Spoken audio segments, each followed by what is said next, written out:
Hello everybody and welcome to the channel. I just received this parcel from DHL, so let's open up and see what's inside.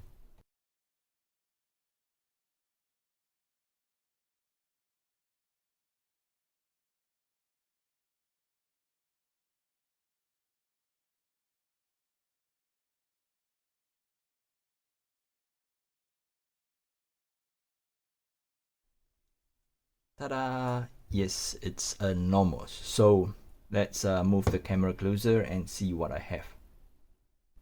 Alright, so we are closer to the box now. So this is my very first Nomos.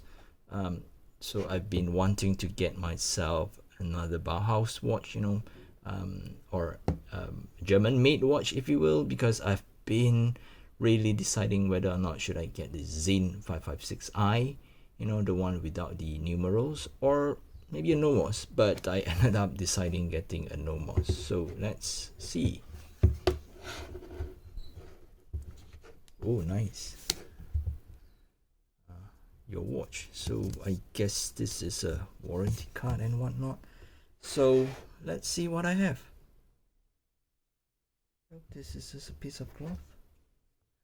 Alright, so this is the watch that I got. So as you can see, it's a Nomos Tangente. I hope I'm pronouncing that correctly, because in German they tends to pronounce word as it is written. So Tangente. Okay, so this is the Nomos Tangente, and what I got here is also with the see-through caseback version, which is very nice here. So what we have is an I would say an in-house movement. If I'm not mistaken, it's called the alpha movement. So it's hand-wound. It's a hand-wound movement, and let's see if it's sticking away. Yep, it's a very nicely decorated in-house movement, if you will. Yep, it's very nice. So there are 17 jewels, and I think the movement is really nice, really good. I really like this. I'm guessing it's a snap-on case back. Yep, it's a snap-on case back. Yep, here you can see the model is the Nomos Tangente. I think that 22421, it's the model number. So this, in fact, I'm not sure whether you can distinguish by now, this in fact is a 33mm watch. Yes, so it's marketed as a ladies watch, but having a small wrist, I have a 6-inch or 15.2 centimeters wrist, and after doing a lot of research about Nomos and how it wears on the wrist, I decided to go with the 33mm version. There is, if I'm not mistaken, a 35mm version, a 38mm version. Well, initially I wanted to go with the 35, but after reading a lot of forums and trying to have handled like Bauhaus style watch with little to no bezel style of a Bauhaus watch, they tends to wear bigger than the numbers would suggest. So yeah, I went with the 33, and I think I made the right choice. So I will quickly put it on my wrist and we'll see if it looks okay. Alright, what can I say? It fits like a glove. Yep.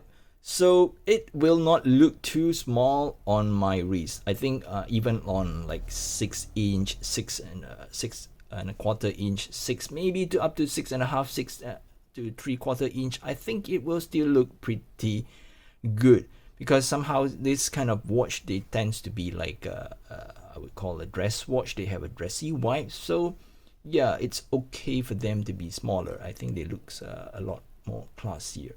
And for this case, because of that very thin and long lug, it does makes a presence on your wrist. So even on a 33mm version watch, it's still, you can still feel the presence. Okay, so it's a really good fit. Maybe I will grab a couple of my 36mm watch and I will quickly show you, how I would say this one wears more like a 36 millimeters watch, so I'm gonna grab some 36 millimeters watch and you can do a side-by-side comparison. All right, so I got a couple of watches for comparison. So let's start off with my Oyster Perpetual 36 here.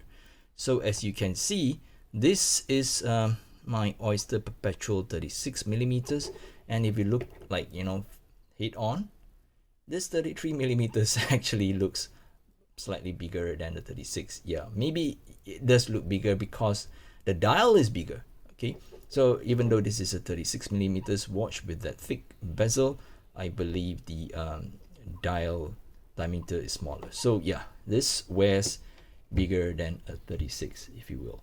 And I think it's the same for this Tudor Black Bay 36.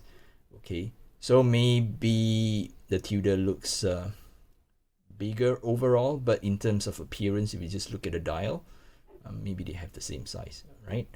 So yeah, try with the smaller dive watch. So this one is my Oyster is my Omega Seamaster.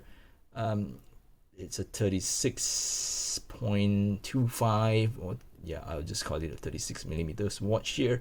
So as you can see, the dial is much smaller because of that thick bezel that you have. And if you look at the lug to lug distance, you know, roughly, I think they look the same. So I would say this 33 wears a lot like a 36. And for last, let's compare it to this the famous Seiko Sarp.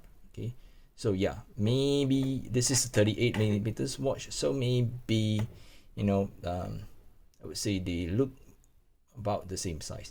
Yep, so definitely this 33 millimeters watch is actually less than 33 millimeters. If I recall correctly, it's like 32 point something, 32.8, but they just call it a 33. It really is, you know, wears much more like a 36 millimeters watch. Yeah, so don't get fooled by the numbers alone. You know, a lot of times you will have to look at the design of the watch itself, especially for Bauhaus style watch where the bezel is really thin and the dial is extremely large. It normally wears bigger than the dimensions might suggest, and you will also have to look at the lug design here. So you see, the design of this Tangente is that it has like very long angular, thin and slender angular lug, so that makes the watch looks bigger than the numbers would suggest. All right, so I guess that's it for this short unboxing video. Hopefully it's short enough. So yeah, maybe I'll do another video, but on a separate day I will just compare the measurements of all the watches that I've shown you just now. So yeah, if you're interested, please subscribe to the channel so that you don't miss out on that video. And yeah, you please subscribe so that you don't miss out on a full review video as well. So till then, I'll catch you guys in the next video. Stay safe. Bye bye.